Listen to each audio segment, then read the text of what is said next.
learn how to tune electronic fuel injection live in person with the guys from RealTuners? We have 2-day courses in dyno shops all across the country. You can register for these at RealTuners.com and click on RealTuners Live Classes. For more information or to make a reservation, go to RealTuners.com or message us on Facebook at RealTuners LLC. Now, about those classes. When are they, you might ask? Standalone EFI Level 1 course, February 23rd and 24th in Las Vegas at Revolution Streetcars. On March 2nd, a special 1-day advanced course at Dynocom Industries in Fort Worth, Texas. April 13th and 14th, a Level 1 EFI course at Endless Performance in Milwaukee, Wisconsin. April 27th and 28th, an advanced class at 417 Motorsports in Springfield, Missouri. May 18th and 19th, standalone EFI Level 1 class at 417 Motorsports in Springfield, Missouri. June 15th and 16th, a Level 2 advanced course in Milwaukee, Wisconsin at Endless Performance. And of course, we will be trying to schedule more classes and more dates throughout the year, so keep checking back for more info. Tonight's special guest, David Vizard. If you don't know who he is, well, maybe you better start reading a little bit, or maybe a lot. This guy is one of the most widely published automotive writers that we have. He holds numerous patents and is winning engine and car building. Tonight, you're going to hear from him. He's going to tell you all kinds of cool stories, and we're all going to sit back and listen. And as usual, we have our normal panel of hosts. Bill Fowler of Big Hat Racing, Chad Reynolds of Bangshift.com, James Short of Shore Tuning, John Bewley of Little John's Motorsport Solutions, Mark Dalquist of Throttles Performance, Scott Clark of RealTuners.com, Scott Evans of Helix Tuning, Brad Klemp from Clapped Out, Tom Sewell of Fuel Injector Development, Dan Parker, the movie star. He's blind in one eye and can't see out the other. And possibly a few of our previous guest hosts will pop their heads in and chat as well. And as always, thanks for tuning in. Now let's get this show on the road.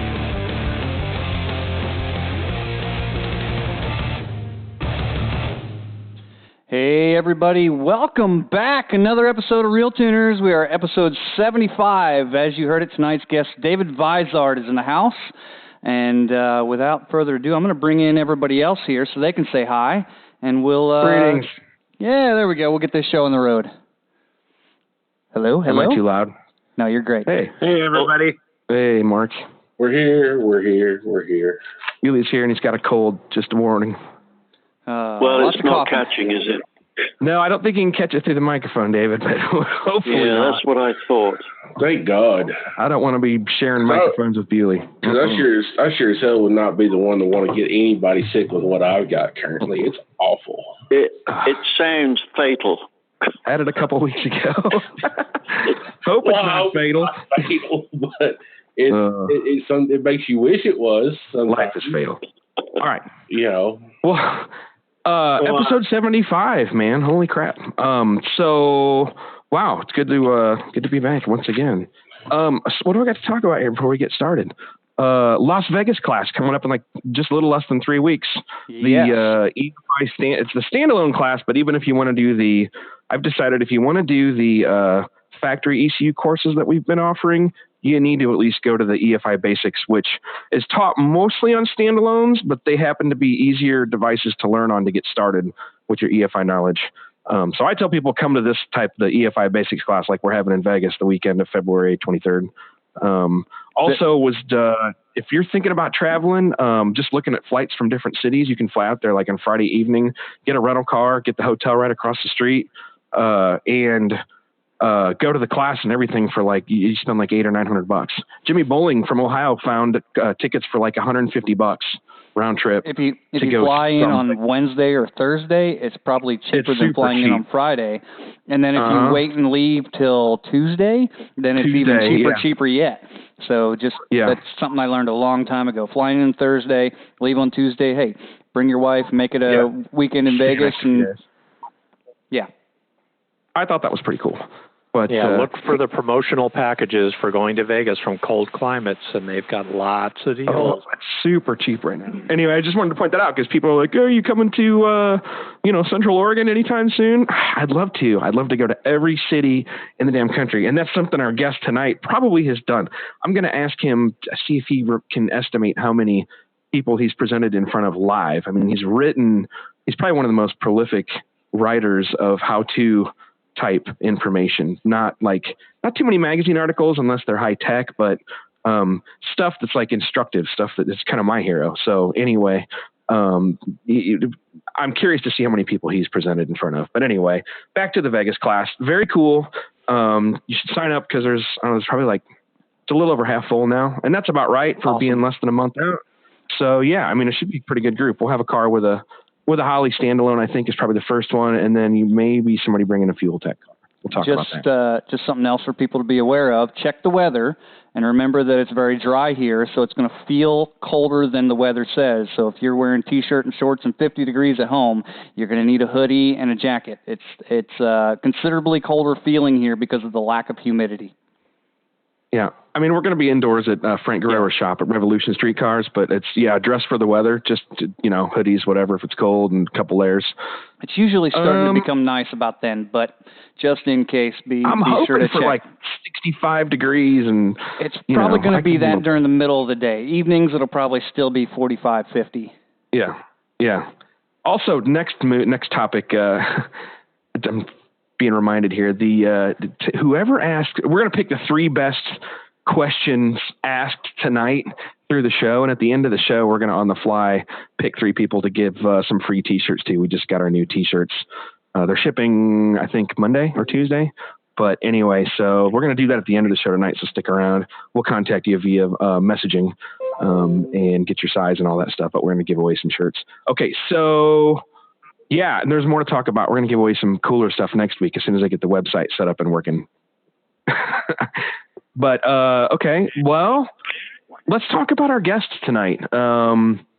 We've already announced him. It's David Vizard. Yeah, it's awesome. I know this guy, Mark Dolk. Well, okay, so I know this guy because I had 7 of his books from the time I was about maybe 15 or 16 years old till now. I always bought, every couple of years I'd buy one of this guy's books.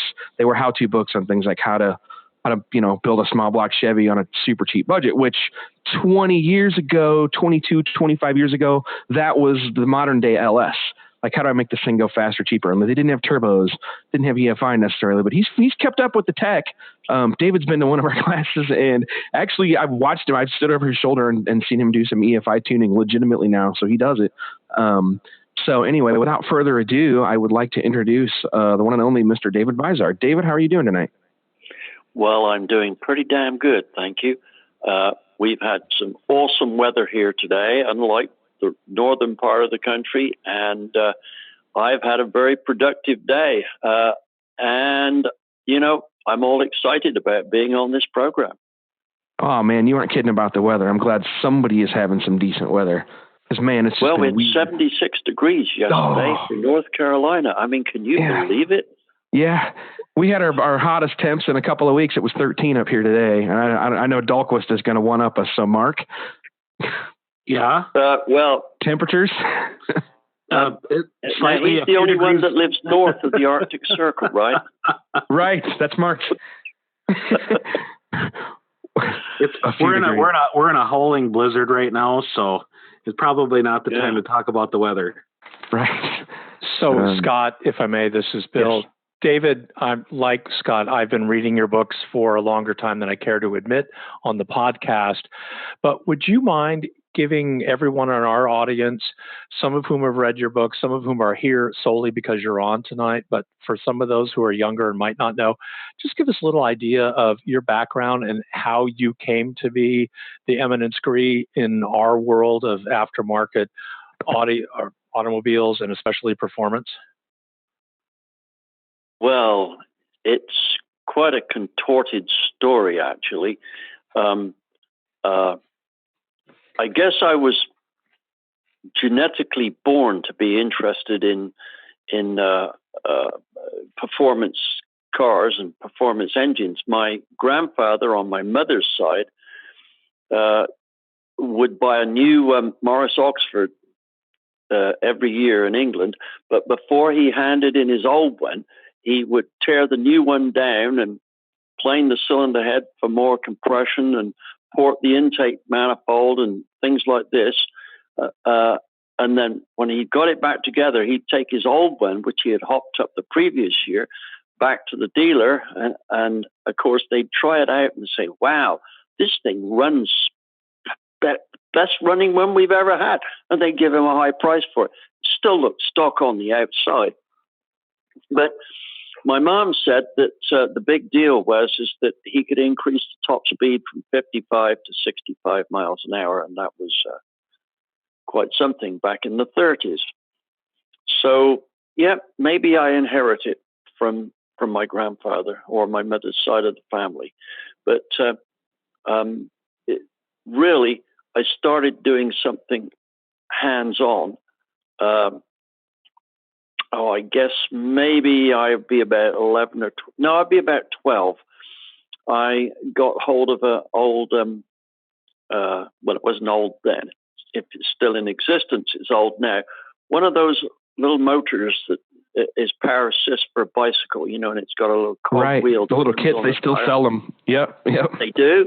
Yeah, you can still get those retro kits. They're kind of junk, and you got to do some work to make them work right. But a couple of buddies of mine, they're pretty fun. Well, I got this one given to me because it was kind of trashed out, and I just pulled it down, found out how it worked. I re-ringed it and ported the ports on it. I got some book, I can't remember who it was by now, and raised the compression on it, and it went quite well. I could get up to about 30 miles an hour on it, which was a bit faster than the 22, 23 miles an hour they normally did. And I'm sure it felt safe on a rickety old $2 bicycle too, but carry on. Well, yeah, that was the other thing. Yeah, I mean, the bike was about to fall apart because I'd spent more time on the engine than the chassis. Cardinal like sin. Every one of our listeners. We never ever see that problem. Well, I tell a lot of people that if they're going to go road racing, the order in which they need to do things to have success is A, to have a car that handles, B, have a car that stops, and C, have an engine that's at least as fast as the next guy, right? That is the key to success. Oh, and you have to be able to drive as well. That's yep. But notice he has a plan. Yes, a handling car is the number one thing. It's not the engine, right? If you have a handling car and you have a track that is slick, then you're going to beat people who've got way more horsepower. I'll give you an example there. On one wet track, hill climb track, I beat all the Formula One cars in my Mini, right? And that wasn't because I had more power than they did. My 130 horsepower compared with the 580, 600 that they had. So that wasn't it. I certainly didn't have the road holding they would have in the dry, but in the wet, the advantage that they had diminished. And the bottom line is because my car handled impeccably, there's no other way to describe it, I was able to drive up the hill at virtually 10 tenths. Now, you can imagine that trying to control a Formula One car with a much peakier engine and nearly 600 horsepower on a track that's slick puts them at a disadvantage, right? All that work that they've done to have a car that corners well, goes fast, etc., amounts to nothing if you can't handle it. So, that's my number one deal with people who want to go road racing. Now, if you want to go drag racing, then we've got a slightly different situation, but that's another story. So David, to transition a little bit to perhaps a little bit of that other story, since our audience is primarily a drag racing audience, although we have a lot of folks on here who are doing what's now known as roll racing, as well as land speed racing. We have a few Optima Challenge listeners too. We actually got some pro touring guys, the ones that actually work on their cars really hard. Thank you, Scott. Sorry. It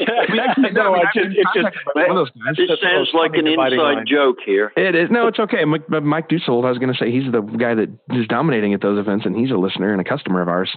Good dude. Carry on. But where I was headed is we're sharing, David, online right now on YouTube and on Facebook, covers of some of your books. You're the best-selling single author in the history of automotive aftermarket publications. How to hot rod, small block Chevy, super tune and modify Holley carburetors, David Vizard's build horsepower, modifying big block Chevys. I mean, the list goes on and on and on. How did you transition from those little small engines that we talk about in the UK to, well, every Grommet in Huntington Beach now has a little motor on a bike. But how did you make the transition to what are considered to be traditional American engines and becoming the foremost author on that? You're using the word transition there as if my primary choice was these small European engines. The truth of the matter is that I always wanted to be working on big American V8s, right? And living in England, the opportunity to do so was just not there. I did get to do a few engines for some pretty high level racing, and there's a good story there. I did a 289 for a Mustang. This would have been about 1965, and there was 3 Mustangs doing road racing at the advanced club level in England. You know, they weren't professionals, but they were just one step down. But you know, they were guys who had plenty of money. I wasn't in that category. And anyway, I built this 289, ported the heads on it, and it was equipped with 4 downdraft 46 IDA Webers on it, etc. The state of art for that era. And anyway, to cut that part of the story short, it had a habit of coming in third every time behind the other 2, which was very frustrating, right? Especially since I was the youngest engine builder doing engines for this group. So I figured I had something to learn. Anyway, the following year, I got a request to help out on an engine for a Lola T70 by a team that David, the guy that does the commentary for NASCAR, right, or Indianapolis, David, and I've forgotten his last name. I should remember. English guy. David Hobbs. David Hobbs, right? And I did an engine for the team that he drove for. And the guy that was going to drive the car was a beginner at international level. And anyway, the engine was originally from an engine building company over in the States, and it was claimed to have 500 horsepower. And when it was originally dynoed on the dyno at Calamite Jackson, the people who make the filters in England, it made 450, right? And I thought, wow, that's a whopping error in the horsepower. Anyway, the thing is these engines had a propensity for cracking cylinder heads. So they came to me and they wanted a pair of cylinder heads in a panic.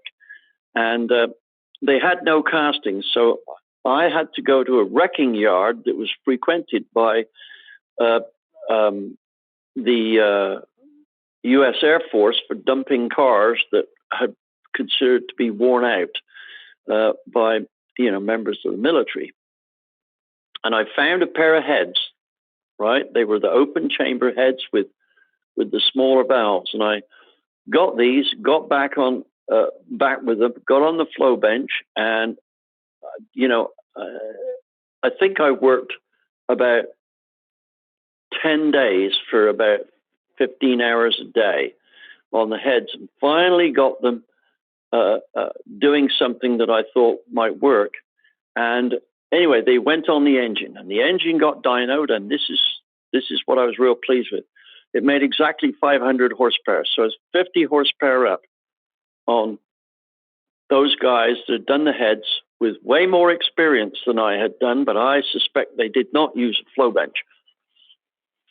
Anyway, what happened is the first race was in Hockenheim in Germany, and our driver, who was a little naive, walked past John Surtees' team and said, "Hey guys, what axle ratio do I run for this track? I've got that 302 Lola T70 over there." Well, they had Lola T70s, so they dismissed him by telling him a ratio higher than they were running. Right? Little did they know, they put him into exactly the right ratio, because they had 450 horsepower engines. Little did they know. And they'd just given a guy who knows no better the right ratio for his 500 horsepower engine, which was just making the extra torque to make that 500. Anyway, the guy ran away with the race. Not only that, he came in about 6 feet behind Brian Hobbs in his 400-inch car. Right? Well, you can imagine what happened here. The tech inspectors were all over his supposedly 302-inch car. Pulled the heads off, measured it, 301, that's point something cubes. Anyway, about 2 days after the race, the telephone fell off my wall. I literally got orders for 90 sets of heads in 30 days. There was no way I could do it. No, that's awesome. That's lovely. So what do you do then? I was just sitting there thinking, I literally picked my customers and did only a few. I mean, basically what I did was I thought, these guys have got money, so now I can actually charge maybe what I'm worth, right? And so I only did something like half a dozen sets, but I got to choose the castings and things like this. And, basically that was it, because just after that, I got very ill with a lung complaint, or rather the increase of a lung complaint. When I was a kid, I had malaria, dysentery, and pneumonia all at once. This is because I drank the water when my parents told me not to when we lived in Casablanca in Morocco. And so I got very ill from it. I should have listened. Anyway, what it did was it damaged my lungs. And from that time on, I've only had about 25% of my lung capacity. So wearing grinding masks and things like this can very much limit how long I can stay grinding. This is why, if I can throw this in, I've developed a porting bench, which you don't need to wear a mask on. In fact, you don't even need to wear overalls. It's a high extraction bench, and I could actually port a set of heads in my white shirt and that just before I go off to a wedding, right? All I need is rubber gloves. And the bench takes care of all the dust and everything. It goes through, is all collected up. And because I'm now getting very old, 76. Join the club. Oh, wow. Well, join the club. Yeah. Well, it's a good thing Bill's on here. You're not the oldest guy. But I act it. I have to interrupt because I beg to differ. I bet you I can outlimp any of you. Right up until then, I thought I had competition, but I'm sure I could be outlimped. It could be a very good race, though. Right? And got other old dudes sign up to the front. Look, I'm up ready for a race anytime. I get people look at my race car and they say, who drives it? And I said, well, somebody else might drive it if I could find somebody who could go faster than I can. Right? Very good. I remember when I was racing in not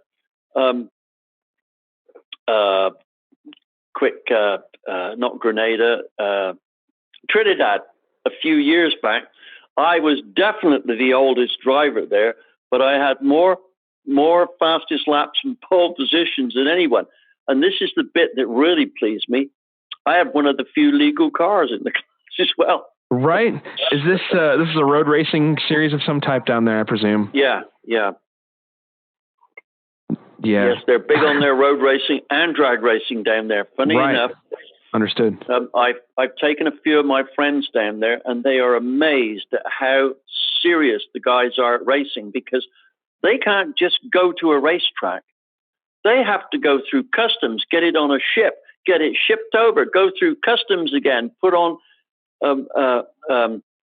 deposits so that if they sell the car, the deposit's taken, etc. And yet you go to these meetings in the Caribbean, and there'll be 200 vehicles there, and maybe only 30 of them actually were from the island that the race was on. Right. So it's something that the people like to do, and they're showing up and having a good time. I don't care what kind of racing or motorsport it is. Oh, yeah. I mean, they put on very good drag race events, right?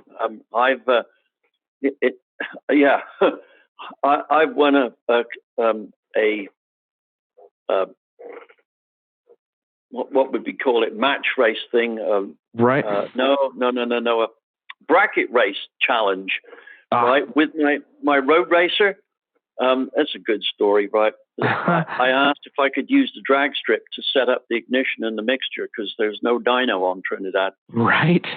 That's funny. So now they all call me Mr. Vizard down there, and I said, can I run my car, make a few passes in the lunch break? No. They stopped the damn racing so I could make a few passes, right? And then after I'd done that, they said, look, we got a bracket race on. Would you like to enter? Right. And right now we're paying $1,000 to the winner. Right. And so I said, yes. How much to enter? And they said, $100. Right. So I handed over $100. And at the drivers' meeting for the event, they said what the instructions were. And if you got knocked out, you could buy in twice. That means you paid another $100 to buy back in. I'm sure you drag racers understand that. Anyway, after everybody had finished, the organizer asked, was there any questions? And I put my hand up and they said, yes, Mr. Vizard. And I said, where do I pick up the first place prize money? Right. And of course they all laughed. And one of the guys said, fellas, stop. Remember the last time he was here, he cleaned the deck of everyone in a car that was almost the slowest here, right? So they stopped laughing at that point.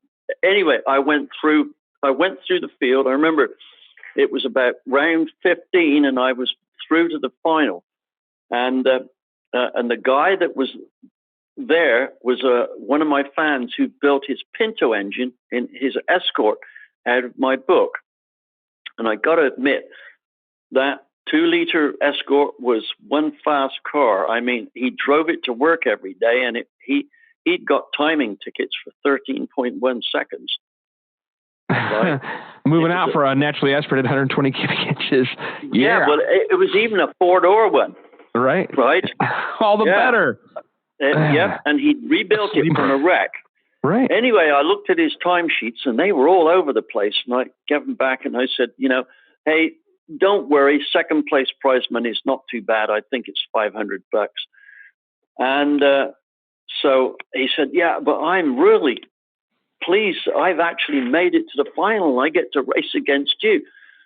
So anyway, off we go. And my car's dialed in at 17.1 as opposed to his 13.1. Right? And I was doing the beauty about having a low-powered car, as any bracket racer will tell you, it's very difficult for it to vary too much as long as the weather doesn't change. Right? I mean, if we had a snail do the quarter mile, what percentage difference would it be from its fastest run to its slowest run? Right. Not much. Sure. The choice of index right? racing. Right? Same goes to Queen Mary. And I'm talking about the liner. Right. But anyway, the thing is I watched him in the mirror, and it seemed like I was halfway down the track before I saw the front of his car come up, and he's now after me. Right. But he's still got smaller in the mirror because I'm moving quicker. But then at some point, I saw him start getting larger in the mirror very, very quickly. And I went through the lights, and about 0.02 of a second later, he passed me. Right. And I thought, well, that's got that job done. So I went round to pick up my ticket, and the guy says, tough luck. You broke out by 0.001 of a second. Oh. I could not believe it. Right. And it turned out the first place prize money was about $1,800, and second place was $300. In U.S. dollars, that's like $341,000. No, I'm kidding. No, this was in U.S. dollars. Right. Okay. Right. Not Trinidad dollars, because I always convert it to real money. Right. Anyway, so yeah, I enjoy my drag racing. I mean, you know, I won a championship in the stock division in England back in it seems like forever ago now. But the trouble is with drag racing is it doesn't last long enough, right? My daughter Jackie had the fix for this. She'd get down to the drag strip early and challenge anyone who wanted a race to a race. Hot laps, right? I remember one Thursday evening she made about 30 passes at the drag strip. Right? Very nice. And that was in Mom's Chevy Blazer V6. Right. Killing it. Good for them. That's awesome. So, David, I have something to bring up here. You had mentioned that you were testing your road race car on the drag strip because you didn't have a dyno available. For people that don't know you, I'm going to ask you, how many dyno pulls have you made in your lifetime? Well, estimate. I did an engine estimate. Or chassis? I'd say he's going to say both, engine and chassis. Yeah, but more engine than chassis. Right. See, this guy's done more engine dyno testing than most chassis. of my life, I've had my own dyno. Right. That's something that, I do want to make a point here, right? Very often I get too many people assume that I'm a journalist. Well, here's the shocking truth, right? I can't spell worth a damn. My English is not that good. I almost didn't get my English exam by so much. The reason that, and I get a lot of people tell me how well my books are written. The reason is I have great editors, right? I also have a couple of guys that I use as my, how shall I say, examples, right? How many of you know who Steve Dulcich is? I do. I know him from from popular hot rodding originally, and then hot rod, and he's all the sorts of magazines. But he's a Mopar guy. Yep. He's a little crazy, but he's fun to hang out with. Now, Steve and I are pretty close friends, and that guy, his writing skills are just one step short of what Shakespeare's are, and I try to model what I do on how he writes, because the guy is that good. And on top of that, he's really a very gifted mechanic, which you don't get to see when you see him on TV, right?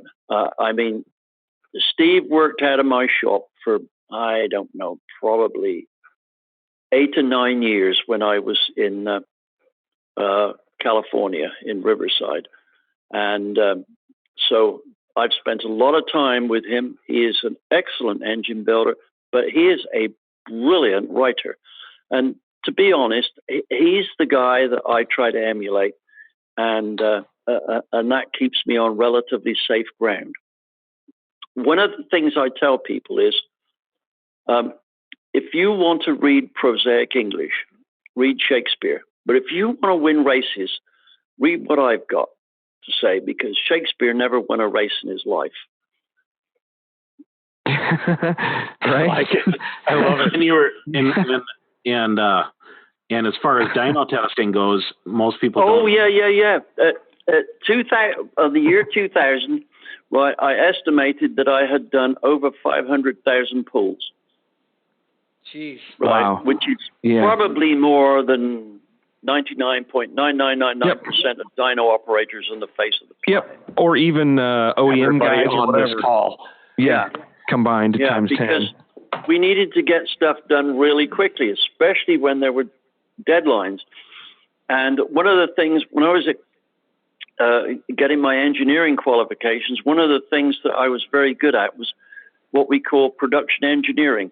And that is like time and motion study of how to get a job done fast, right? And when I was doing all the cam testing for Harvey Crane and Kent cams and Piper cams in Europe, we built the engine specifically to be able to change cams quick. We could do a cam change in a small block Chevy from shutdown to fire up in as little as 22 minutes. It reminds me of the Scoggin Dickey guys at their dyno shop. It's like having a pit crew right there on the spot when you're doing cam tests. Sorry, carry on. Yeah, but wait a minute. That's only two of us. Right. Not. I was pretty proud when I was doing cams on our Engine Masters engine in about 45 minutes from shut off to start up. Yep. You and your dad, and I remember that we're knocking them out too on the Pontiac when you guys were working. You had that thing set up to be able to do quick adjustments. I like that. Here's an example of somebody that was even faster than me, and I'm very pleased to say that he's my number one protege. He's also the world's number one engine builder, and that is Dave Mountain of Mountain Racing Engines.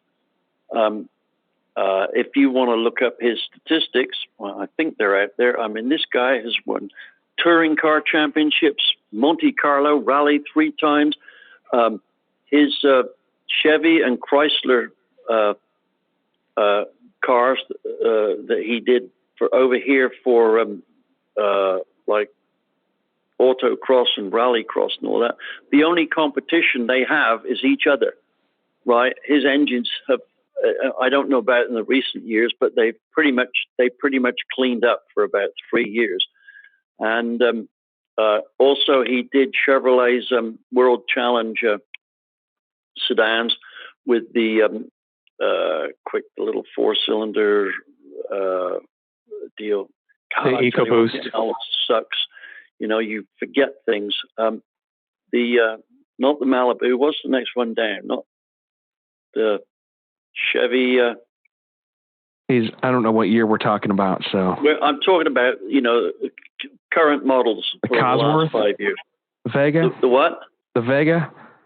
No. The later models. Scott, about 40 years more recent. Oh, gotcha. Yeah, I'm lost. About 4 years ago. Ecotex. Yeah, the Ecotex. No. It's they got a 2-liter engine in the regular ones and a Cobalt 1.4 turbo one in the Cruise, Chevy Cruise. That sounds like it. Yeah. I don't know my Chevy's Malibu. They got 3 of those right off the cuff, and they got those only a short while before Christmas.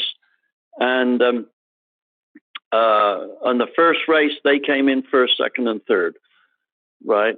So they did all that development work on the chassis, engines, and everything in real short time, and then showed everyone how it was done. Right. So, and it's amazing. He has such a reputation that competing companies will get him to do their engines because they're working on the assumption that if you can't beat them, join them. So since they haven't been able to beat his engines, they said, well, can you do ours as well? So I'm real pleased to say that, he was one of my students. So when I get people say, well, what can you teach us? Well, I managed to teach this guy to be the world's #1 engine builder. And he's so successful at it that he managed to buy himself a Jet Ranger helicopter.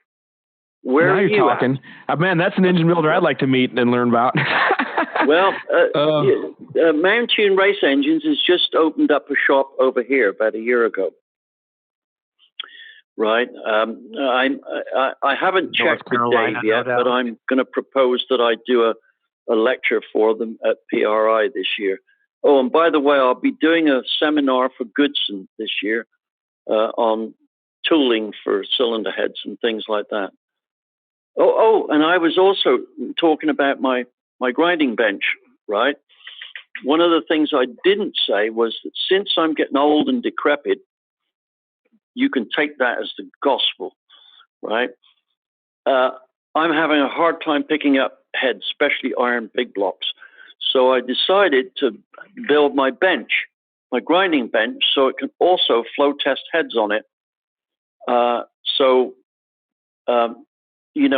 My porting school, the guys are getting really spoiled because they know whether their heads are going to work or not before they lift them off the grinding bench and put them on the real flow bench.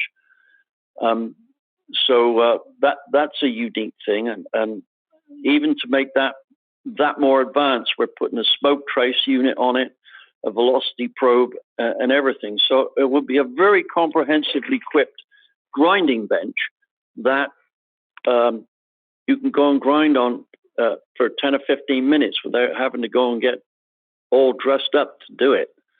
Or you can spend hours on it. It's really great not having to wear a grinding mask. Just a pair of gloves and a pair of goggles. So, David, you have a lot of people that are listening tonight interested.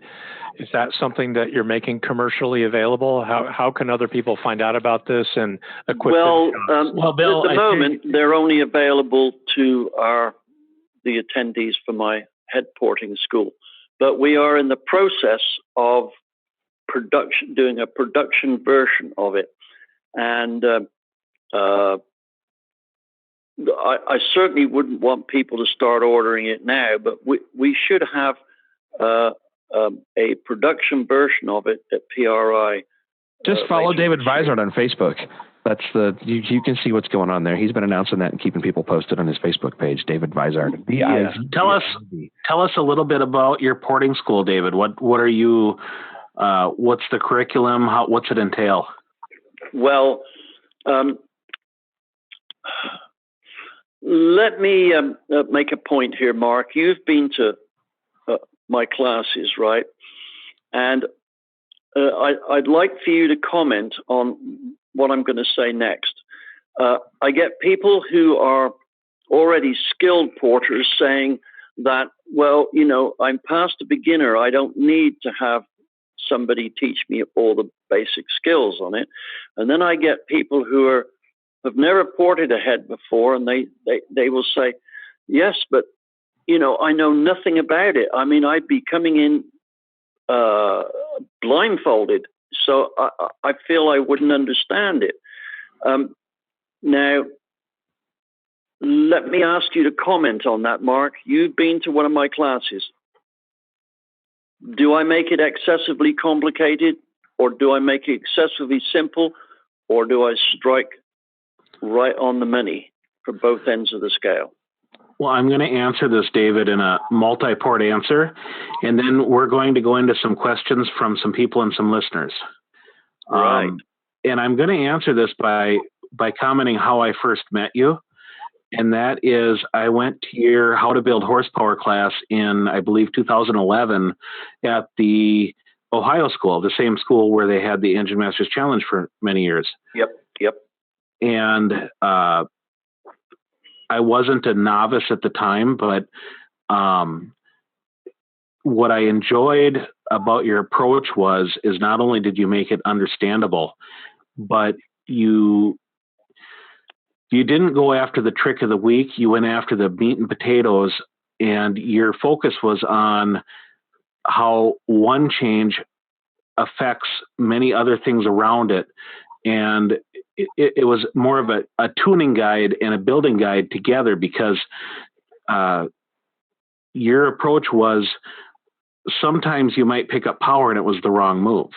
And that was an eye-opening experience. So there are always things to learn. It doesn't bother me to say I don't care the level of builder you're at. There's always something you can learn. The thing with me is after I took that class, we had some common interests and I believe became pretty good friends. And in the process, I ended up helping you with a couple of projects for your big block book. And and that's how I met Scott Clark, because Scott, one of our project owners was fuel injected, and Scott did. I remember that. And Mark's like, somebody come make this pile of crap work. Hey, that was my first. Yeah, I got to start and run, and that was my first standalone EFI. So that thing had some mighty sync issues. I remember that. Yeah. But anyway, I've learned a lot since then. No, you've done fine now. But the thing is that as a group, we've all kind of knit together, and the knowledge base is priceless. For sure. And that's what I take away. That's what I take away from being involved with David, is the knowledge base is priceless. One of those sessions was when we took an out-of-the-box Dart 355cc port big block head and built. The best power we saw was about 1,080 horsepower, wasn't it? 1,071. 556. 565. 565. Single carburetor, 1,071 horse. Yep. And that's a pretty damn good figure for what is basically a stock out-of-the-box Dart head. Well, sure, their heads are good, but, most people don't get the best out of their cylinder heads. And the number one problem I see with that is most people have no idea how to select the camshaft for it. Now, there's a lot of self-proclaimed experts out there, but none of them have run the number of tests that I've run under basically the tutelage of somebody like Harvey Crane, right? Where Harvey just ground any cam that I wanted.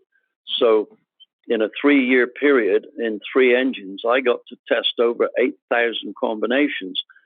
And you have to ask yourself, how many people have got that much experience? But it doesn't stop there. For Kent cams, I did 11,000 cam tests, and the range of cams I did for them were instant bestsellers. It bought the boss at Kent Cams his 65-foot yacht that he sails around in the Mediterranean. That's going to lead us to our first question. Yeah, go ahead, Mark. Yeah, that's going to lead us into our first question, David. Tom Vignew, are you still with us? Can you hear me, Tom? He may have muted himself. Yes. I'll ask his. There he is. Okay. So we're taking questions tonight as they're starting to queue up. So it's time to start asking questions. We're going to pick the ones. But Tom actually asked one of the best ones that kind of summarized what 3 or 4 other people had asked. Fire away, Tom. Excellent. I get a shirt. No, just kidding. Oh, no, I put you down for a shirt. You're one of 3 people so far of the 15 or 20 I've audited that I thought, that's a good question. I think I'm going to give that dude a shirt. You get one anyways, David, I was just wondering, after all these years of messing with this stuff, there must still be something that quest for you to continue to learn about a certain part of the internal combustion engine. What is it that you put out there? Like, man, I just can't wait to get learning about this. Still, even today. Okay, guys, give this man a T-shirt. Right? That's what I thought. He summarized what 3 or 4 others had asked. That was a good question. Carry on. Okay. Let me. If you were to know me personally, you would probably grasp the answer to this straight away. But let me start by saying that every morning when I get up, I look in the mirror and I say to myself, I get to do exactly what I want again today, and that is play with race cars. Now then, don't you think that's a motivation to keep pushing forward on race car technology, right? Consider this. If it wasn't for race cars, I'd be the most useless object on the face of this planet. Right? Hey, join the club. Right. So I'm not particularly good at much else except designing. Anything that's a design challenge it interests me, and my range of designing stuff is far wider than a lot of people think. Right? I mean, I've worked on one of the world's fastest hot rods, right? And I use this term, and let's see how long it takes anyone to guess what this is. First off, power output, 990,000 horsepower. Top speed, about 1,900 miles an hour. Cruise speed, 1,500 miles an hour. Right? Anybody guess what that is? That sounds like an SR-71 to me. Right. No. Concorde. I was going to guess Concorde too, but that seemed a little fast. Go ahead. I've got my stuff on Concorde, and I was real proud of that. Who here has ridden on the Concorde besides David and myself? Oh, probably just Fowler. Well, I've never ridden on Concorde, right? I could never afford a ticket. Right. So, but I've talked to plenty of people who have ridden on one, and they thought it was just the most magnificent airplane they'd ever ridden on. Period. Except for those guys who get to fly SR-71s. You don't even know you're moving, and you're going as fast as a typical rifle bullet. Here's an interesting thing. You take the latest, now bear in mind Concorde first flew in 69 and went into service about 72, 73 time. America's #1 fighter jet can't catch it. That is the Raptor, right? If a Raptor were to give chase with a Concorde, they'd just turn on their afterburners and drive away from it with a full load of 128 passengers on whilst they're still serving dinner. Right? Now, was that an advanced concept vehicle for 1969 or what? Pretty badass, but it was also expensive, over budget, over time, and engineering. It was a marvel when it was done, but holy crap. Oh, yeah, you better believe. Yes. Do you know that the British and French spent more money on the Concorde than they did for America to put a man on the moon? Right. Or I heard the space shuttle program, I've heard that compared to, that it was their budget. They ended up blowing more money getting the Concorde working than we spent to go to the moon. Jeez. Yeah, so. But what an airplane. Whew. Oh, yeah. So, David, bringing us back to Earth just a little bit. Yes.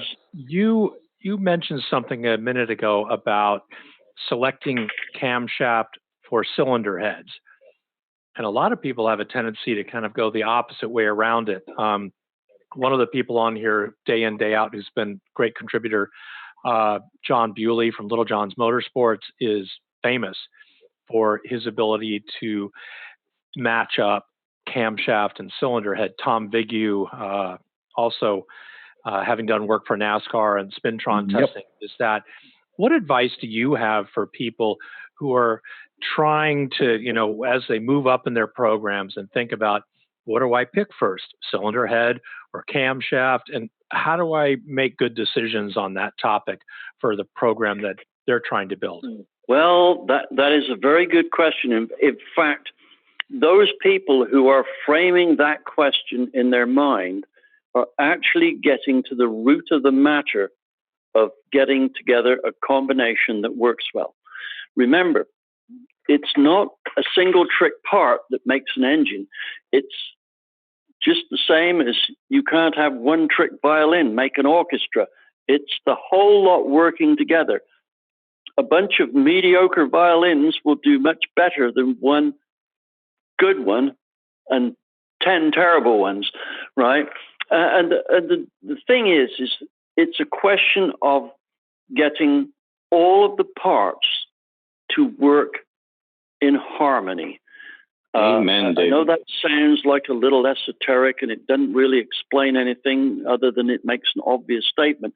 But the question here is finding out what factor affects what. For instance, you cannot change anything on an engine without there being some domino effect, right?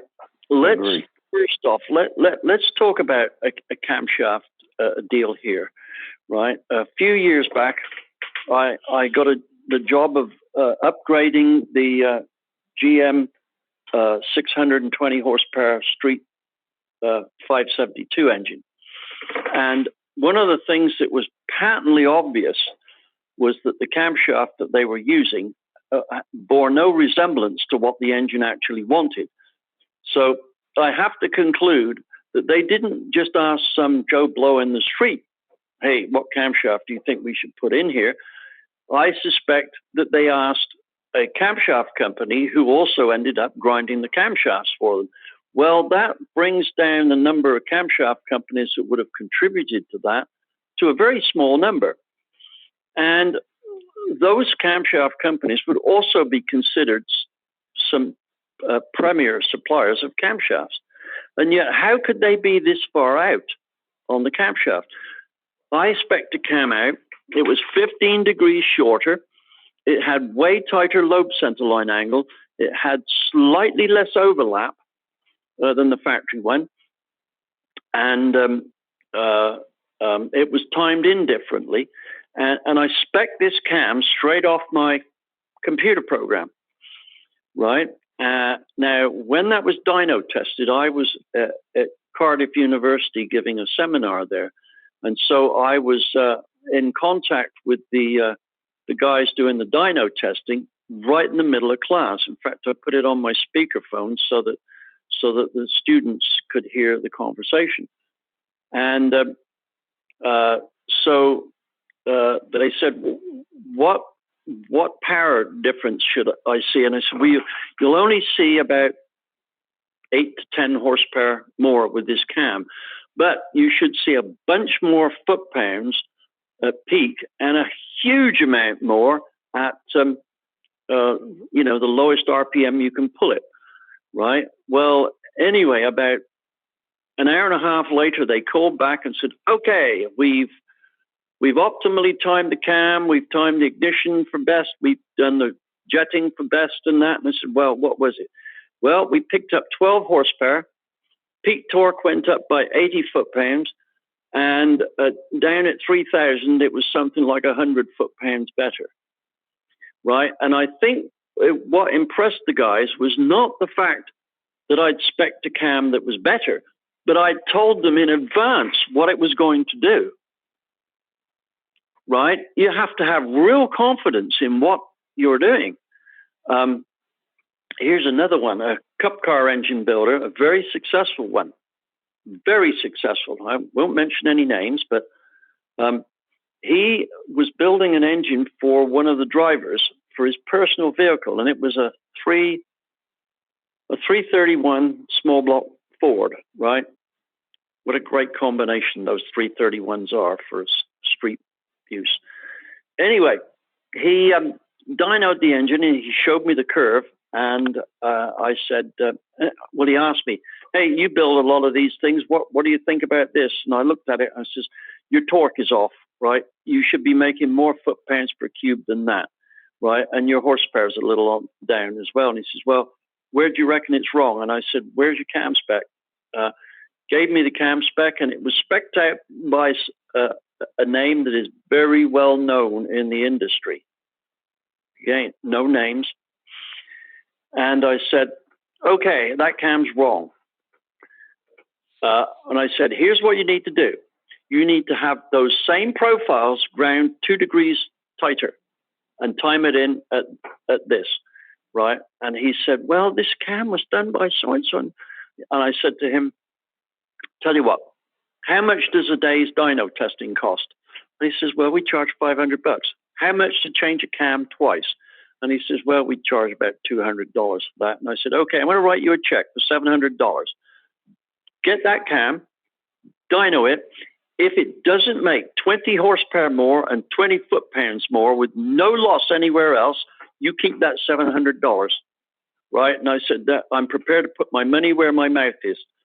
About 3 days later, he calls up and he says, technically, you owe me $700. And I said, well, okay, what were the results? He says, we got 20 foot-pounds increase, but we only had 19 horsepower. He said, but I'm going to let you off. Right? The guy wasn't so much impressed with the gain. It was the fact that I was able to predict it that close. Right? Say, this cam is wrong because if you do this, it will do that, and then be right on it. So I've got another question for you, David. Yep. Do you remember my friend Mike Head? He worked at Torvinen's and he did Engine Masters with us. Yes, the guy with the shaggy hair. Right. Yes. You got it. Yes, right. Well, he's a bit of a case, right?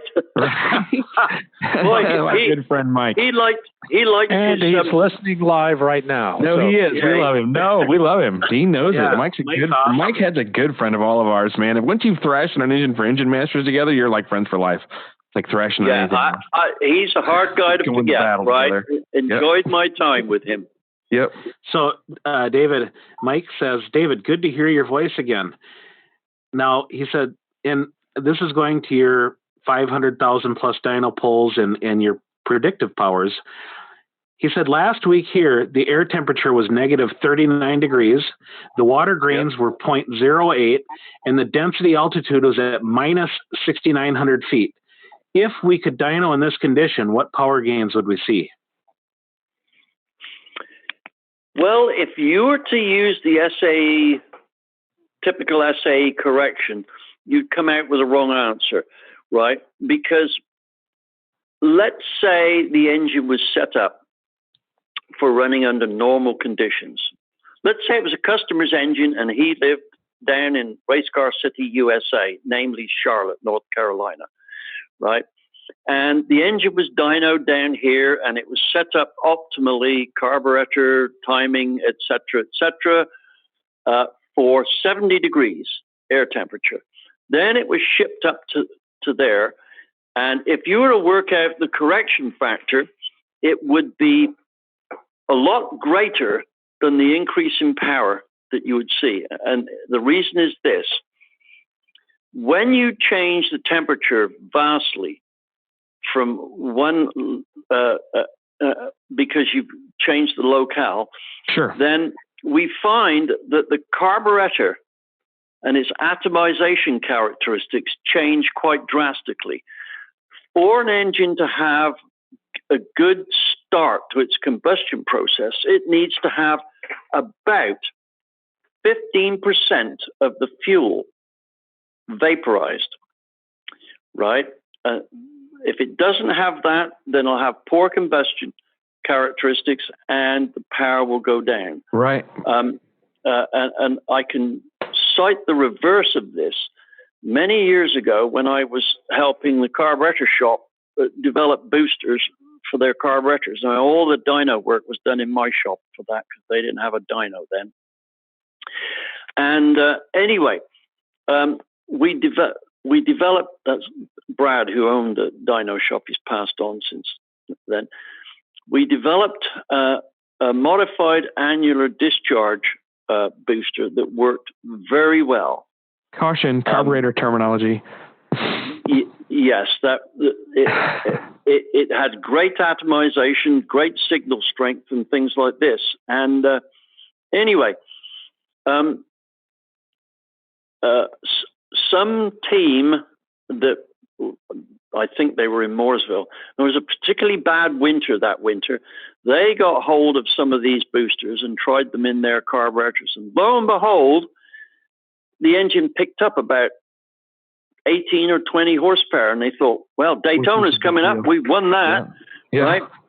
So they went down to Daytona, and it was a particularly warm Daytona that year. Right. And they rolled the car off expecting to be on pole position by minutes, right? When they couldn't even make their last year's time. Not only were they not up front qualifying at speeds that they had last year, but they were in the back half of the field. And anyway, finally somebody said, let's put last year's carburetor back on there. Boom! Suddenly they're in the top 5. Right. Right. Now, it's all about the tune. What was happening is it was hot down there, and the boosters were now causing too much fuel to vaporize, and that vapor was now taking up space and cutting the volumetric efficiency of the engine. So the point is this: if you were to take a carbureted engine and change the deal that much, your vapor to wet fuel combination would be all screwed up. So you could not just use the SAE correction factor to come up with the power difference, right? You may find a disappointing result, even though you've got an engine running what it thinks is at the bottom of a mine. It's too damn cold. Right. It can be, so it's not just necessarily automatically that the cold's going to make it better, or you're going to get an even linear percentage. No, there's remember the domino effect. There's always an effect there. Yeah, everything goes non-linear at certain temperatures that are outside of you cannot change anything without it having an impact on something else. And this is what I try to teach in my classes. Be aware of the domino effect. Right.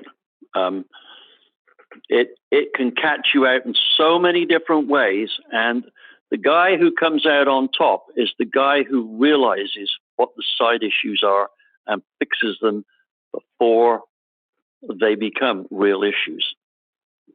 So, David, you bring up a very good point by talking about the domino effect and how one aspect of a system affects other elements in the system. One of our listeners, Justin McMurtry, has asked for someone who's looking to delve into this a little deeper and get a good all-round understanding of some of the concepts you've been talking about tonight. Is there one of your books that you would say, hey, Justin, start with this one to get the full picture, and then, follow your muse and read the other ones and work on it from there? But which is the one that's the best place to start for someone who's really trying to get a good handle on all these concepts? Well, can I ask a question back to our listener? What engine is he working on? McMurtry's building a late model GM LS. Isn't he? Yuli, I'm sure he's running all your gear. You were responsible for his entire parts list. What is it? John loves it when we do this to him. John, what that customer? He knows. What's he running? Well, it's a 330-inch LS 4030 by 326. Listen, he actually remembers. That's awesome. Well, I kind of have to remember what motor's going in that thing. Which is kind of the classic, 330 recipe. Just saying. Yeah, it's the 330. It's the same premise as like the 331 stuff.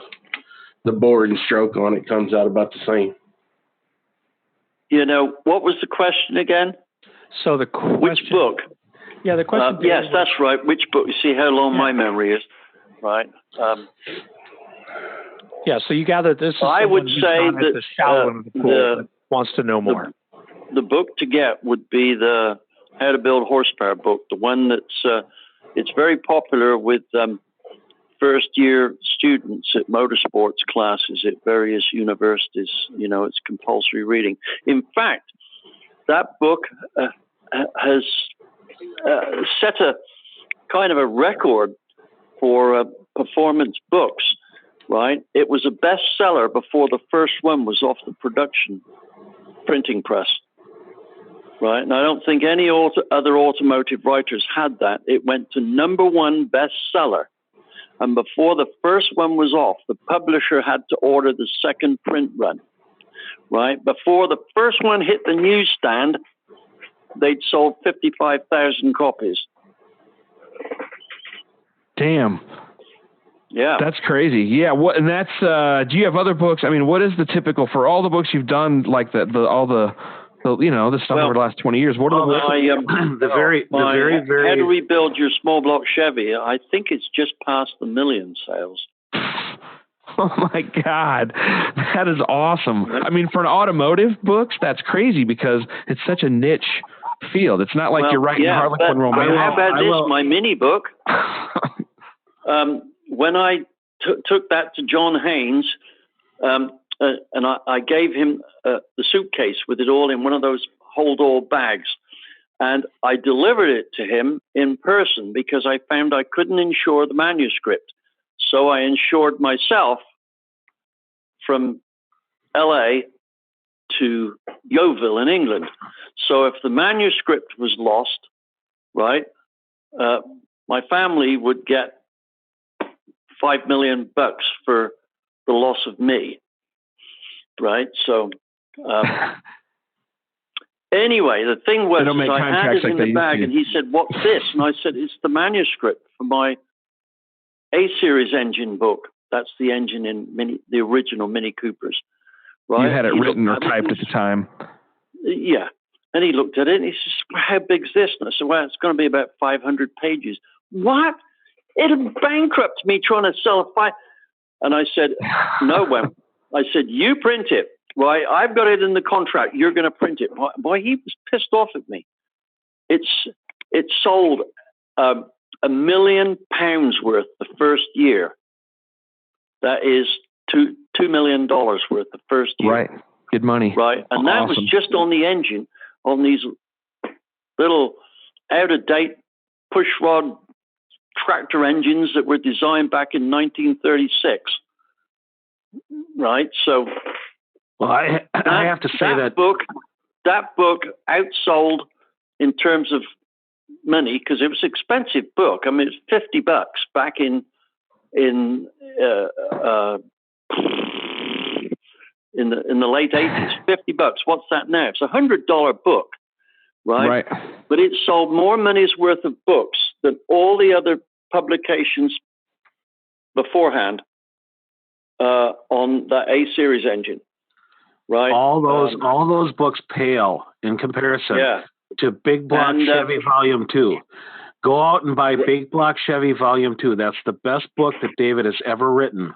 I like that book because I like big blocks. I unbiasedly say that Volume 2 Big Block book is the best one ever. Unbiased? You sure about that? You sure? There's no bias. Look. No bias at all. Hey, John. guys, you can easily prove that Mark is unbiased. Just ask his dog. Oh. Yeah. To give you an idea. I heard a good one about dogs. I didn't think of this, but I think it's very true. I wish that I was the person my dog thinks I am. I don't know. I'm not still buying the Mark and his dog story, though. No, just kidding. So you got to know the dog. Anyway, okay, guys. Next question. Yeah, what's next, Bill? You got one? Yeah, I do. And this is an outgrowth of a question that was posted earlier. The question earlier was kind of the quintessential one, which is going around for 100 years. If I have a 350 cubic inch small block Chevy engine with a target of 550 horsepower, how big of a carburetor do I want? Now, that was the original post. I think that the larger question in this is in the modern age, do I target airflow requirements? And what do you see as the difference between a carbureted engine and what a carburetor in a wet flow environment wants, and what people should think about in terms of throttle body sizing in a fuel injected engine? So I've expanded the question a little bit, but that's to make it more relevant to our audience. I've lost track of the first part of it. How big a carburetor do you want on a 550? Okay, let's take it one step at a time, right? This business of selecting a carburetor gets oversimplified. And, of course, it's easy to point the finger at Holly and say, well, they're the one that's oversimplified it. But remember this, Holly is in the business of building carburetors, not educating the users on how to design carburetors, right? So they are going to put out the simplest, most conservative plan towards making their carburetors a satisfying experience for their customers. And I think we'll all agree that certainly in the last 15 years, with the carburetors that Holley have been doing, they have done some excellent design work on the basic Holley carburetor, and it has got to the point where it is close to perfection as long as you know how to calibrate it. Right? Now, having said that, if you're going to get the best out of an engine, things change. One of the things I tell people is, you don't come to my class to find out how to do an average job, right? You come to one of my classes to find out how to do the very best job.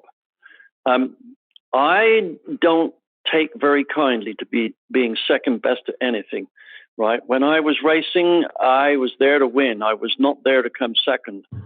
And when I write a book, I don't set out to write the second best book on the subject. No, hell, I put everything in it to write the best.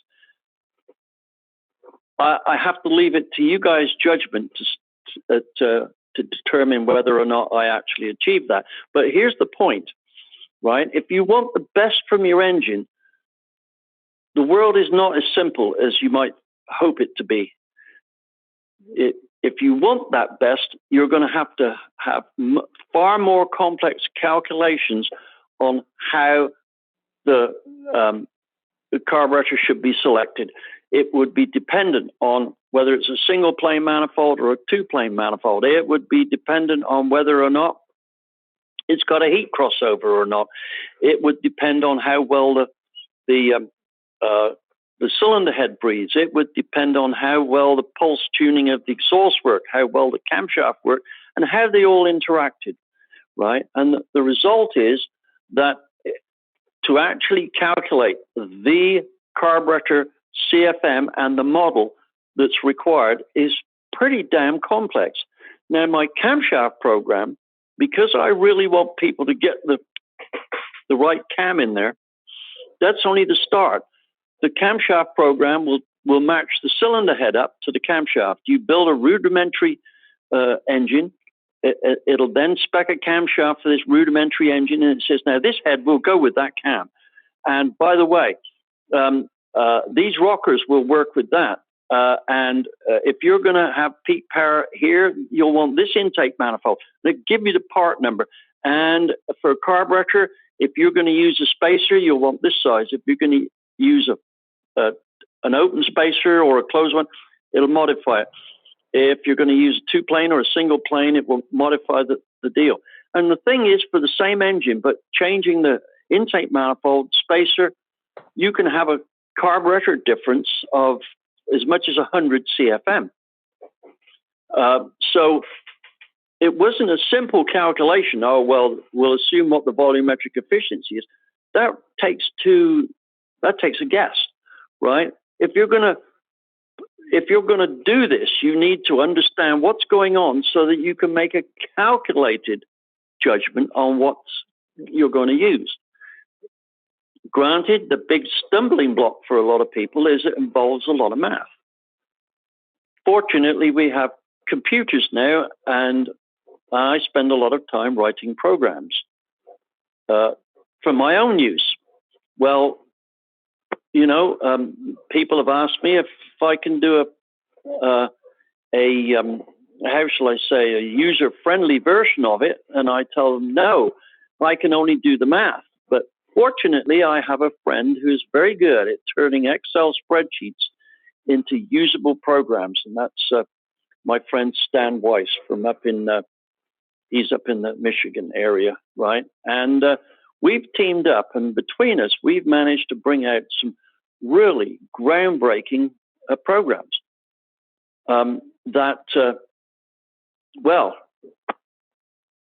if you can read, you don't even have to know what an internal combustion engine is, and you can spec out one as good as any pro stock engine builder just by following the program, right? Okay, you heard it here first, guys. I want to see somebody come out with a pro stock team and knock them all back on their asses after reading the book.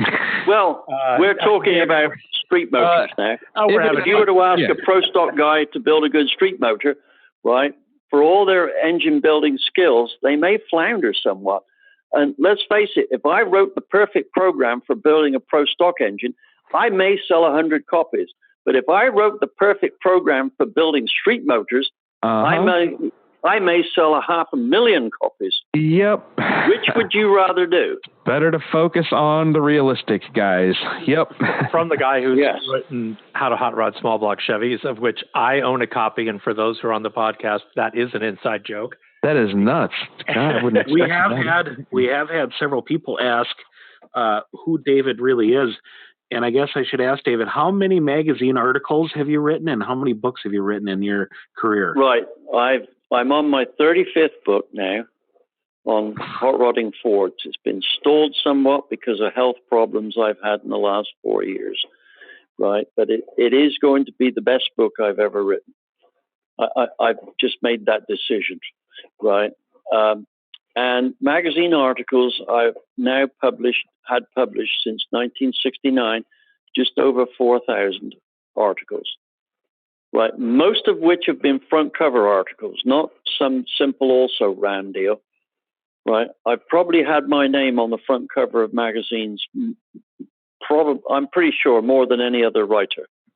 Well, I'm pretty Most sure writers don't get credit for writing in a magazine on the front cover, but that's happened probably 50 times in the last 50 years. I'm pretty sure that I don't even know anybody that didn't have a David Vizard book with them when they were in high school. I mean, and you know, it's the David Vizard books are that's where everybody starts. Yeah, I was going to say my thing about David is he always got, like, the books I read of his got me to start thinking about this stuff. He really can't. Nobody can really tell you, and he doesn't try to pretend he's telling you, here's what you do for everything. He's just trying to teach you an approach or a way to think and learn and figure stuff out on your own, which applies to more than just building power for the specific small block plant potatoes. He'll never starve. But if you give him sacks of potatoes, when they're gone, he'll starve. Yeah, it's not going to last him long. Yep. Right. Very good. Right. Hey, Scott. Next. Go ahead. Let's not look at my achievements from your point of view. I'd just like people to know that when it comes to fuel injection, right, you're my go-to guy. Right on. Thank you, sir. I'm proud to be that guy. I mean, I have the greatest respect for your capabilities, as probably a lot of those guys that you're sitting with now. Yeah, except now he's not going to take our calls. Thank you, sir. I appreciate that, man. That's crazy. I appreciate it. I mean, there's a lot of other guys that could do the same thing. I'm not going to pretend it's magic or anything, but try to do it as fast as possible for the customer. And when David's but you're the one that taught me. Right. I have some pictures. The very first fuel injection versus carburetor. Timothy Brennert question, which is another one I wrote down for a potential T-shirt here. Go ahead. But no, I mean, you're about to ask it. He's saying, what does David prefer nowadays? Right. Does he prefer carburetor or EFI? And I'm going to make that a little more difficult and say, give us a couple different applications, because I'm pretty sure David's going to say, well, if I have unlimited budget and testing time and ability and everything else, probably EFI, especially a forced induction. Yep. But that's my guess. But I'm going to say, if you're trying to save money and time on a street motor, like, you could take a big block that makes 900 horsepower on pump gas, build them pretty easily these days, and that's nuts on the street and anything. Go ahead, David. What's your thoughts on that? You're right. You've come to the right conclusion. I like the fact that with fuel injection, you can tell it what you want it to do. I mean, you give it an order and it does it. With carburetor, you have to persuade it to do what you want. I think carburetors are all female. Fuel injection systems are all male. That is the quote maybe of the year, David. Highlight moment. Carburetors are women. We like it. They're sweet, and you can get great results from them, but boy, it's all about how well you talk to them, right? And fuel injection, you just tell that son of a bitch what it's going to do, and that's it. Right. No arguing. Right. No, Timothy Bruner. Even David Vizard thinks you're dumb for doing a blow-through carburetor. Right. So that's basically what I got from all that. I've had experience with blow-through carburetors, and boy, anyone that can get one of those to work right on the money deserves a pat on the back, because it's not an easy job. It's challenging. There's a lot to it when you're going above and below atmospheric pressure. It's tough. Oh, enough. yes. Yeah. Yes. And If carburetors have our listener's done a successful blow-through, I take my hat off to him. We have a few of them that have. There's guys now that are making them work relatively good. There's some really fast ones out there too. Some of these top dragster blower combos are blow through and they run fine. But anyway, as I think I saw somebody post. I think at my age, rather than spend the time to get a carbureted one to work, I'm going to opt for fuel injection. I'll tell the son of a bitch it's going to work. Yeah, I think there was a post earlier that said, that stuff was, that was Dusty Bradford said that shit was bitching in the 90s. The 1900s. Yeah, Dusty Bradford. The 1900s. I love that. I wanted to call out a quick call out to Justin Lee Sherman, who is actively deployed. Can't tell us where. Listening to this online tonight. I think that's awesome. So much. I've got a little question here, which I'd like to ask your listeners, right? And see if any of them come up with the answer. My uncle was a fighter pilot in World War I, and often he would be telling us a story about this, that, or other, and he said, I landed and as usual tore off to the little boy's room and then came back and reported. And finally I said, why is it that all you guys, the first thing you did was go and use the toilet, right? Now, there was a very good reason for this. And to tell you what, if anyone could come up with the right answer, I will send them 2 of my books signed. Right? And how long have we got before the show's over? As long as you like, actually. We can stream as long as we want to. It ended like 28 minutes ago. They've got until you guys decide to draw the line to tell me why that they all rushed off to the toilet after a mission. Yeah, can you repeat the question one more time? We just want to make sure everybody got that. Right. First thing he would do, landing, right? And he flew Sopwith Snipes, Sopwith Camels, Avro 504 as a trainer because he was an instructor. Bristol Fighter. That was the one plane that he didn't have to use the toilet after the flights. And that might be a clue right there. Well, we have 2 people that are saying because the urine froze. The what? Their urine froze. No, not even close. Altitude and pressure differential on bladder. Nope, not even close. This is the thing is unless you have some idea of early aero engine design, you'll never get there, right? But when I finally reveal what it is, you're going to go, oh, Jesus Christ, yes, of course that would be it, right? Sound or vibration? Here's the first clue. Almost every one of these situations was brought about by the French having a hand in engine design. The only thing there's so many jokes there. It comes to the hate mail from the French listeners, both of them. The first thing that happened, both of them, right? And they're in the embassy, are they? I don't know. Yeah, exactly. French World War II rifle dropped once, never fired. Great. Oh, I know which one you're talking about. That's not going to get us any letters. No, okay, look, no one's going to get this. I'll reveal it, right? Go ahead. The popular engine design back in World War I was the rotary engine. Right. Right. Where the cylinder spun, the case spun. That's right. And it didn't have a sump. Right. So it ran on fuel with oil in it. Someone actually called it just there at the last minute, didn't they, Mike? Or Mike had, and the oil got it. Yeah. was Castrol R, right. or very similar to it. Caster. Yes, castor oil. Now then, you're sitting behind this engine, and the French Laron engine didn't have a throttle. It was correct. There was no throttle on it. You trimmed the power by killing the ignition. So when you killed the ignition, you had raw gasoline and castor oil coming back into your face. Right. Well, castor oil is a great laxative. Right. Lovely. Right. Actually, now, need I go on? Yeah, Mike had got the answer right before you gave it, David. Yep. He might have heard that story before, though. My guess is it might be cheating. 100 or so hours we've spent with David with him. I don't know.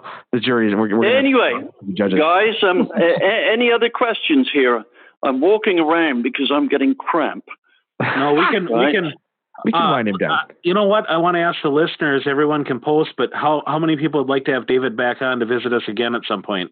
Yeah, let us know. Give us some feedback. We like having David around. But I'd like to do a Q&A with David, like a short hammer him out with a bunch of questions. Yeah, like if you guys can get stories is good though. A list of tech questions that have just one aspect that I've got to address, right? Not questions that have an answer that requires a secondary answer to explain it and so on. Right, although the domino effect kind of makes it difficult not to do that. It's like bring it back every week. I can come on next week and take a question and answer session. Yeah, come on back, man. Right. We'd like to have you any Wednesday night. We do this every Wednesday night at the same time. We all get together with our friends. Let's make a date to do this. Next Wednesday, right? Yep, very good. Right now, I'm trying to do stretches here to stop getting cramp in my legs. I haven't sat down that long all day. Go ahead, Mark. I have a quick question, David. So several people have asked if you want to talk about the rule of 128. Is that something you want to discuss? Or is that something yes. I'll tell you what, that'll be a 15-minute answer there. We'll save that for next week. Less. Yeah, we can do that next week. We'll talk about 128 by the way, just one last thing before I go. I'm sure there's a lot of people out there that are into modifying the Chevy Vortech heads, right? We are just sewing up a video on how to do it properly because I just got fed up with watching all these videos on TV, and the first thing they tell you to do is wrong, right? And they just go from there to worse. Right. So we see those sometimes feel that way. Yes. You see somebody else's we've done a video. Oh, it's probably 35 minutes long, and it's complete. Unlike the other videos, it's complete with multiple flow charts, velocity curves, port energy density, discharge coefficients, and why this does this and that, and why you shouldn't do this and that. And mostly the other sites are saying do this and do that. They shouldn't be. And so we got all that. And finally, we've got dyno figures.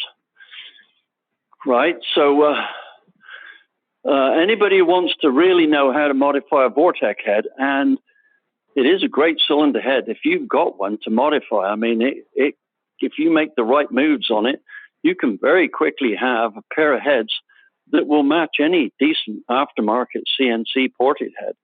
It'll just be iron instead of aluminum. Right. A little heavier. Right? But it'll be a flyer. But they'll work good. Yep. Right. So hopefully I've got that out by next week, so we can give you the website for that. But yes, I'll talk about the 128 deal and expand on it, because for a big block it's 132, right? And for a small block Ford it's 127. But I'll explain where that comes from, and I'm sure when I get through the explanation, at least one more person will believe in it. Let's start wrapping it up. We're gonna do the sign off. David, would you hang on the phone with us just for a few minutes? I know you had a couple of questions for Scott Evans, our audio ninja. So thanks for all those listeners that have actually stayed on the air and listened to my meanderings here. And I guess I'll talk to them next week.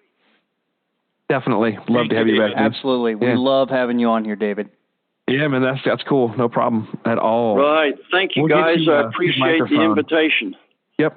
Cool. All right. I didn't even know what to say the whole time. I was just too busy listening, like I dumbfounded. like hearing the stories, man. I do. He's just got so many cool stories. Yeah. David, we'll catch up with you. We'll give you a call here in the next day or so, and we'll get it lined up. But plan on the same time next week. Yeah, hang on the phone for just a little bit, David. Yeah. Okay, will do. Okay. Cheers. Okay. Well, I can talk about some stuff here real quick. I'll be in touch with the guys who we think asked the best questions tonight. A couple of them didn't get asked online, or they were asked online and it didn't get put on the air, but I thought they were good anyway. So I'm going to mull it over with the guys, and we'll get with you probably tonight still, if not tomorrow morning. But so sit tight, and we'll be looking for t-shirt sizes. So that's pretty cool. And then what else we got going on here? We got a class in Las Vegas coming up in a couple weeks. You definitely check that out at RealTuners.com. There's still seats open for that, and that's going to be an awesome class. I think the weather's going to be nice. Evans is going to be there. Chad Reynolds is going to try to get there. Got some other cool guys coming that do some pretty hardcore builds. So it should be pretty neat. Anyway, let's see what else. Next week, I'm going to give away an hour of standalone tuning. I got to figure out some stuff on how to do that right. But we're going to do, that's the thing I want to give away next week, is give somebody an hour of team viewer time or internet time. Maybe use AnyDesk. Scott's got me using that instead of team viewer nowadays, because I don't like team viewers licensing policies. Anyway, what else? Evans, anything else going on? No, not really. Just what you said is it. Get your car ready, man. I really would like to use your car for a class, although I know there's no way. But if somebody wants to donate like $8 or $10 grand to parts, I'll gladly take it and get this thing slapped together in time for the Vegas class. I mean, I'd love to show people. If nothing else, y'all can just swing by and check it out. I mean, worst case scenario, everybody's welcome to, who comes to the class is welcome to come over and see it. So it's a work in progress. That's an interesting crowd sometimes. Well, hey guys, do you want a NA big block car? I could do that for a friend. Yeah. Do you want to come on out? Sure. Yeah. Why don't you? Yeah, bring it out. We could use it. Yeah, totally. All right. The Megasport car too, right? Yeah, that'd be awesome. Absolutely. I need one. Yep, bring that, because I got a Holly car. Okay, and maybe a Fuel Tech, but we've done as many as 5 at a class, and I think Frank set up. I'm going to shoot for like doing 2 or 3 cars there, and then we can maybe do drivability and stuff. Yeah, and we can run it on 7 or 8 cylinders, whatever. Oh Jesus! We're going to leak down test and make sure that thing's okay. Change the oil. I don't know why there's oil's overflowing. No, I'm just kidding. I put in 5 new quarts. I mean, I didn't drain out anything new, but I put in 5 new quarts. Yeah, we'll get it. So anyway, all right, cool. Well, Scott, take us out, man. Yeah, so... Good to hear from you guys. Thanks again, David. Yep, thank you guys, and we'll see y'all next.